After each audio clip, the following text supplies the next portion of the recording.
kayo, bakit kayo nakahilata dyan? Hindi ba alam na malapit ng exam nyo? Ikaw, bakit kayo ba silpon-silpon lang dyan? Ikaw, Gary, patulog-tulog ka lang dyan. Ang lit na pa naman ang score mo sa exam mo.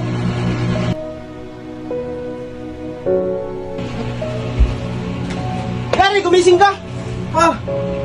Bakit patulog-tulog ka lang dyan? Hindi mo ba alam na malapit ng exam ninyo? Ikaw pa yung kulilat, ikaw pa yung patulog-tulog. Ano ka nga? Ikaw pa yung tamad, hindi ka marunong mag-aral. Tumayo ka nga!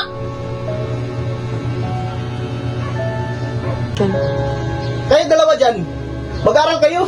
Huwag kayong tumulad sa kapatid nyo na ulilat, na maliit na score. Naintindihan nyo ba ako? Opo. Asan ang nanay nyo? Bakit? Paano nangyari?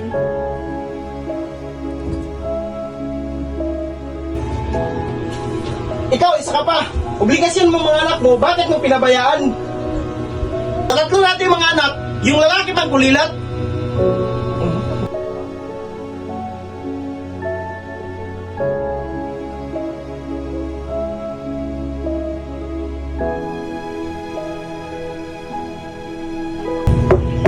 Ma, pwede po bang pumasok?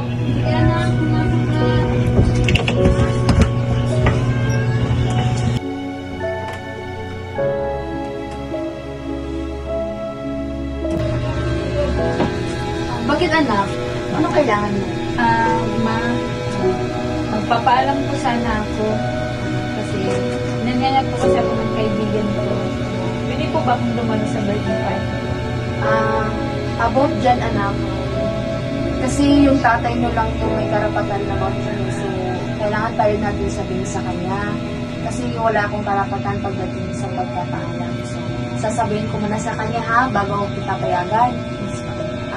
Ako nga pala anak. About sa final exam nyo, kamusta nga pala yung exam nyo? Okay naman po. Ito po yung, ito po yung result ng exam ko. Wow! Kasi naman, anak na talaga kita. Yung papa mo, siya, matutuwa yun sa laki ng grades mo.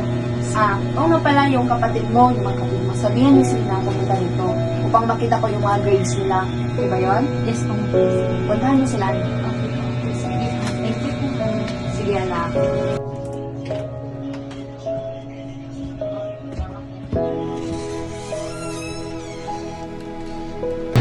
Okay, Gary, pinapapunta po tayo ni Mama kasi kailangan niya pong tingnan yung result ng exam natin. Ha? Kailangan pa ba yun? Oo, kailangan yan. Kasi alam mo naman si Papa, di ba? Concern siya sa atin. Bakit ba kasi kailangan pa natin sumunod ng papa?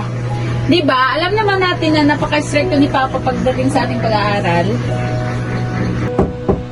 Ma, nandito na po kami. Pwede na po pumasok. Sige, anak. Pumasok kayo.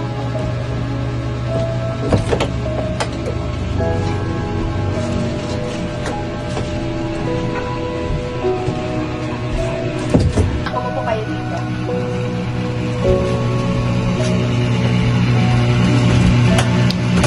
Nga pala mga anak, kamusta na yung exam nyo? Okay na. Okay, how about your health? Ikaw ba? Okay ka lang ba? Kumakain ka ba ng maayos?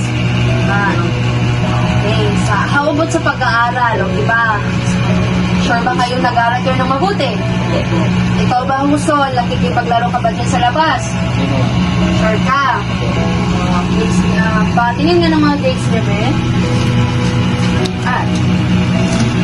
Wow! Kanina nakita ko tong anak. I'm so proud of you, anak. Thank you. Ikaw? Okay, sa See. Wow! Anak na pala ka kayo ng papa nyo. Napakalaki ng grades nyo. Tsak, yung papa nyo matutuwa talaga dahil napakalaki ng grades nyo. Napaka-talented nyo. Napakamatalino yung mga bata. And ikaw, Gary, nasa na yung score mo, yung grades mo? Bakit di mo pinapakita sa akin? Ito kasi Bakit kailangan ko pa talaga i-mention yung name mo para ipakita yung score mo? Ano ba to? May something pa dito? Oh!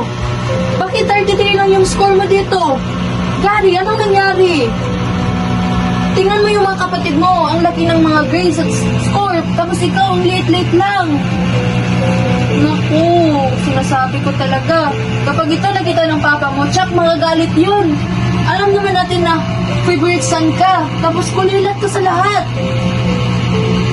Tsak, kapag uuwi yun, lagot ka talagang bata ka.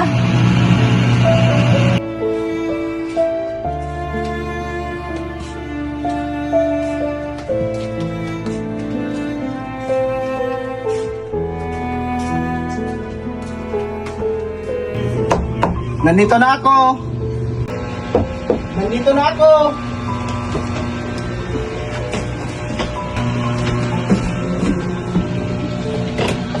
Mupang, nandun ka na pala.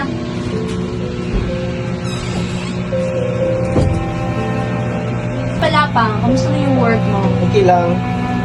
Mga anak, hali kayo. Mag-bless kayo sa papa niyo.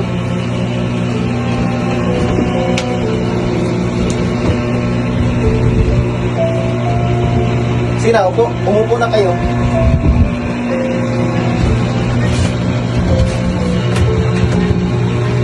Alam kong pagod ka kasi. Ako naman doon ka. Kumain ka na ba, pa? Tapos na. Kapalapang, maibibigay ako sa'yo.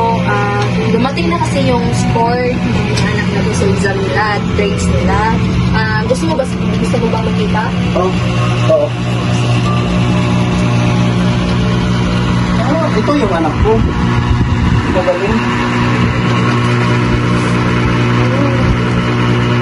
Magaling ka.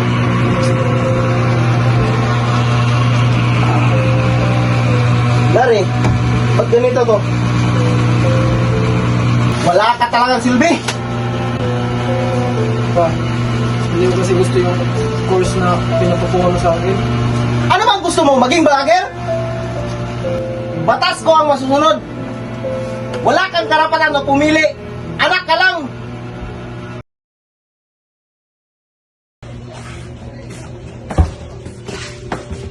Dito pala kayo nakatira. Oo, dito kami nakatira. Halika, pumasok ka.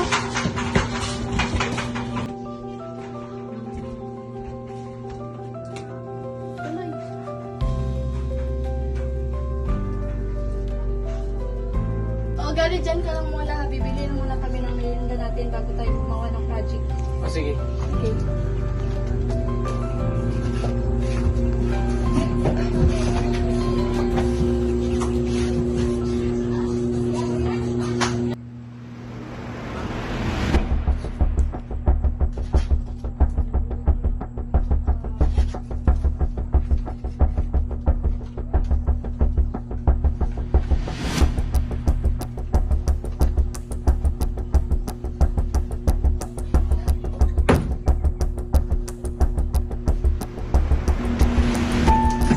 Oh, nasa na si Gary? Malapit ka, nasaan ang pitaka at cellphone ko? Dito ko lang naman nilagay. Ewan ko.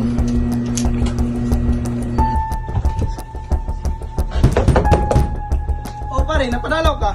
Alam mo ba pare, yung anak mo, ninakawan yung anak ko. Ha? Hindi ko yan alam eh. Kung alam mo lang, sa school, parati yung nakikipag-away, masaguliro, tapos ninanakawan pa niya yung mga kaklase niya. Ang alam ko sa anak ko, mabait yan at masunurin sa akin. Basta pre, pagsabihan mo yung anak mo, Okay pre, ako na bahala mamaya. Salamat pre. lakad na ko. Gary! Bakit ba? Ano nangyari? Asan si Gary? Nasa kwarto niya, bakit? Walang iyang bata na yan. Tabi! Wala ka talang iyang bata ka. Puro sakit ang ulo ng binigay mo. Bakit? Tama na pa! Bakit? Tama na! Tama na! Ako na sa yung anak natin! Tama na!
Galing ko kasi ako dun sa kanila. O sige, may papagawa kami sa'yo kasi ang tagal-tagal mo. Ano yun? Buksan mo yung mga drink ko na yan. Oo. Sure, and if may water. Sige. Lahat! Bilisan! Buksan mo yung ito. Lahat. Pag nagbagal, bilisan mo. Manakit mo tayo sa poster. Bilisan! Good girl! Tapos. Pati yung mga ito, buksan mo. Ikaw magbayad ng bill.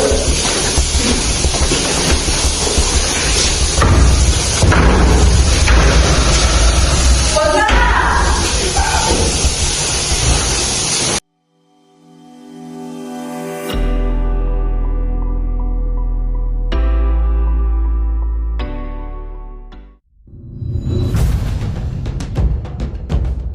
Galit!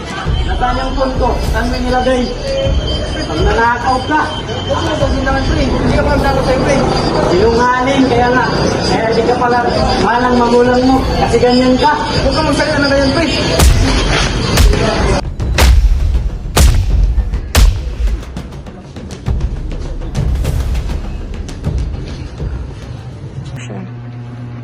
Object of interest in criminology.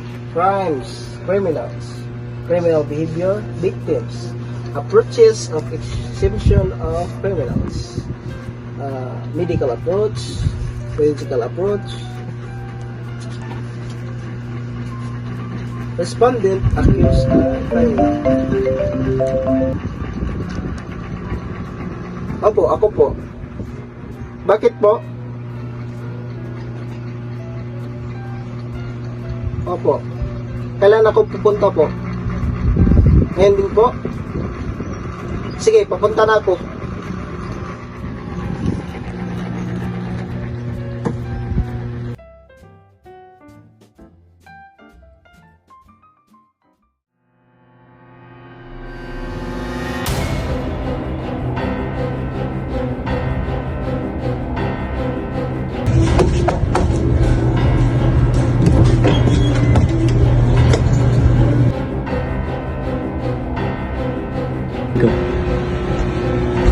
Nasaan ang mga anak natin? Bakit pa? Anong nangyari? Ba't galit na galit ka? Nasaan ang mga anak natin? Nasa kwarto nila. Bakit? Ingat mo! Sakit kayo sa ulo!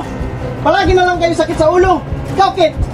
Sinira mo daw ang CR ng paralin nyo kasama ng mga kaibigan mo! Bakit ka ganyan? Laging sumasama sa mga kaibigan mo! Bakit? Pa, mga tunay ng kaibigan ko sila eh. Tumahimik ka! Pa, tama na po! Isa ka pa! Palagi ka nagwawala sa klase mo! May sayad ka na lang sa utak! Pa, tama na pa! Ikaw, isa ka pa! Pinugbog mo yung kaklase mo at nanakaw ka pa! Tama na! Tumahimik ka dyan! Isa ka pa! Tama na po! Pa! Isa ka pa! Tama na pa. Huwag mo nasaktan yung mga anak natin. Tingnan mo kung nakakaawa sila. Maawa ka naman sa kanila. Hindi! Ma, di naman kasi kami magkaganito kung di dahil sa inyo. Kung hindi nila sa'yo pa, hindi kami magaganto! Hindi, kailangan ninyo mabigat na disiplina. Hindi pa. Hindi disiplina yung kailangan nila, kundi gamot. Tingnan mo yung mga anak mo. Totoo naman talaga na di sila magiging ganito kung hindi dahil sa atin.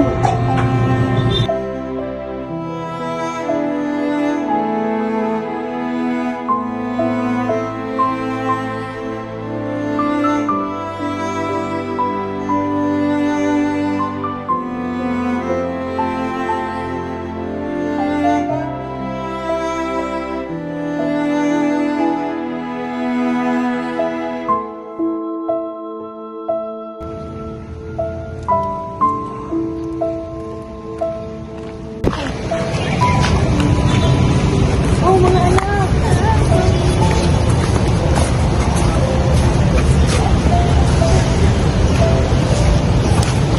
Saan na kayo, mga anak? Okay na ako. Naku, namiss namin kayo.